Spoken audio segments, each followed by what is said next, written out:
know, really pleased with our guys. We talked about, before the game, these guys, the way they prepare for each and every opponent, the respect they have for each and every opponent. The way they work, they don't allow a record or perceived outside, what something's going to happen,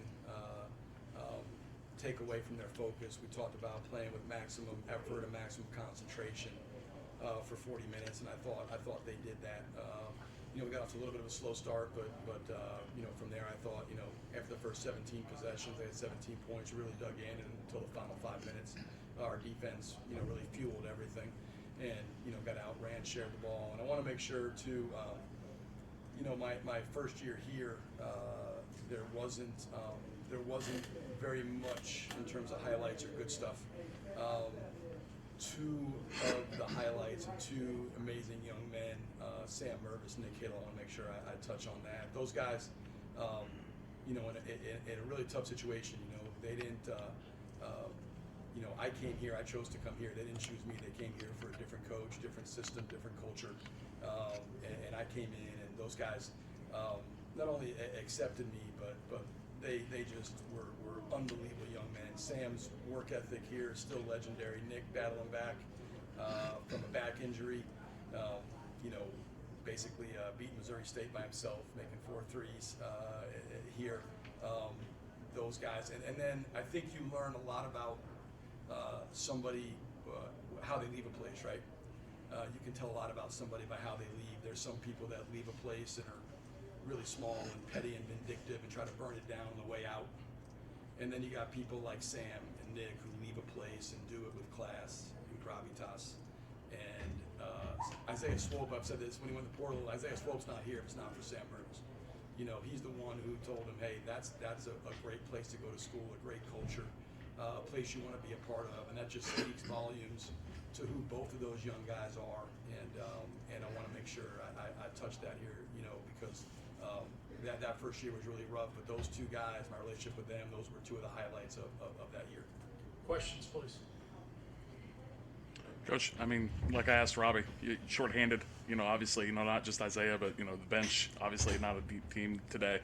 Had to be a good feeling to go out there and see you put up 98, you win by the margin, you win by 2, and you got 6 guys in double figures, too. Yeah, it was, we knew going in, of course, you're playing without your leading scorer, and, that's always scary. This is a team that was up on Duke at halftime, up on Duke in the second half, was up double digits on Fort Wayne the other night, who's 9-1 as well. It's a team that we have a lot of respect for. And, with Jake out with sickness, obviously we only dressed 9 today. Augie's just coming back from being sick, Jaden Schertz sick, Swope out his knee. So we knew, but I told the guys before, we have enough. We believe in our team, we believe in our depth. We believe in the kind of players we have. We understand some of these guys don't get as much opportunity because of how good the guys are ahead of them. It has nothing to do with them individually. It's just when you're talking about guys like Isaiah Swope, Brian Conwell, Julian Larry, Jason Cann, Robbie Avila, there's a lot of experience. Jake Wolf, a lot of really good players, a lot of experienced players. These young guys are having to wait their turn, but they're practicing against those guys every single day. And adversity is always opportunity, right? Everybody's life you're gonna hit adversity, but there's always an opportunity inside of adversity to make good of it. And the opportunity for us was for those guys to step up and get minutes. And we told them, hey, you're gonna play. And we knew going in, JD, Eli, obviously Derek's already playing, but all 9 guys are gonna play and be ready. And I thought they were all really, really good. Derek didn't score a ton, but 7 rebounds, 5 assists. Jaden Daughtry, obviously, 15, 11, and 13 minutes, 13, 14 minutes, and Eli, 13 points in 17 minutes. Those guys were tremendous, and I thought our starting group was equally as good. The way they played allowed us to get a margin, allowed those guys to get significant minutes, and that's going to really benefit our team moving forward, that those guys are able to play 13, 14, 15 minutes, 17 minutes with the lights on, with referees in front of a crowd. That's going to benefit those guys, because that's how you, like I told them, those young guys, they can really play.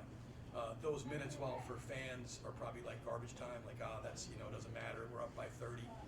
That to me is their opportunity to audition, to say, hey, I can play, but not only can I play the way we play. I can play with a level of detail and physicality we need defensively. I can play with a level of unselfishness and precision we need offensively. I show you that I can play inside. Not just that I can play, but I can play the way Indiana State plays. They get those opportunities there down the stretch, and I thought they really took advantage of it. With Isaiah out, I mean, everyone kind of probably anticipates, okay, Robbie's going to go out there and he's going to be your guy. And he was. I mean, he went out there and led you in scoring. But how much was a game like this of Jew kind of being able to show, like, hey, I'm the straw that stirs the drink, regardless of who's on the floor? Yeah, no, I thought Jew's been, he's been terrific all year. He's just been. We have a lot of guys playing a high level, and his work ethic is as good as anybody. I talked about Sam Mervis in the beginning, and Sam's is legendary. Jew's is legendary as well. Jew's an everyday guy. I mean, in here every day. If he scores 30, he's back in the next morning. If he scores 0, he's back in the next morning.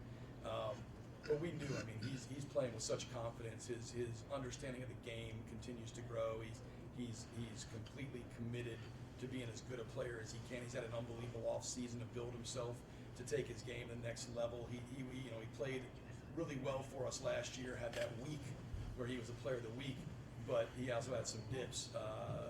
He won't have those dips this year. The way he's worked, the position he's put himself in, he's just been lights out, and his confidence levels through the roof because he's working and because he understands he's getting more and more comfortable inside of what we're doing, and I'm able to turn the reins over to him a lot. He was spectacular tonight. I think he's the living embodiment, too, of what you've talked about since day one of building that culture. He, much like Sam and Nick, didn't come here to play for you, came in for a different coach, he gave you the chance, and he's really just embraced your culture. He's embraced your style, so he's got to be a fun little recruiting tool for you, too, to say, hey, this was a defensive point guard that I've now turned into a two guard at times, too. Yes, absolutely, and the way he's shooting it, and yeah, those guys, I mean, and I would put, Cooper Neese in there, Julian Larry. There's a lot of guys that, that's really hard. That's like coming in and embracing a step parent.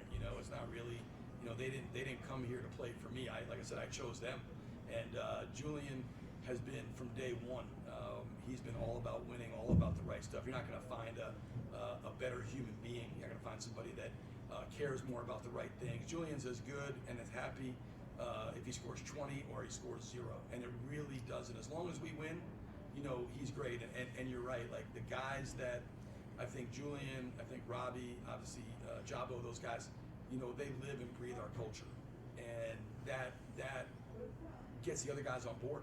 Because they look at them and go, okay, our best players are bought in. Okay, these guys are bought into how we do things. They all the stuff I'm talking about. They're reiterating. They're living. They're really bought into it. That creates regenerative leadership. That gets guys like Jaden Daughtry, guys like Eli Shetler, guys like Derek Force, all these young guys, even Ryan Conway, Isaiah Swope. Okay, we're on board. If you're on board, Julian Larry, you're on board. Robbie Avila, you're on board. We're going to come on board as well, and that's what I think every team, offense, defense, culture. I've said this before. I think we've got our best aspect right now is our culture. The way these guys care, the way they do things, and as long as that's the case, you got a chance to have a special season. Obviously, Isaiah didn't play tonight, but I asked you about him in the summer. You talked about how you didn't really need to go back and watch any highlights because you saw it in person. Can you just talk about how you've kind of seen him kind of embrace that culture that you guys are putting together, and how big has he been to the early success you guys have had this season? Yeah, I think, up to this point, you can make a case he's been the best two-way player in our league. What he's done defensively, too, the knock on him was always, he can score, but he doesn't really.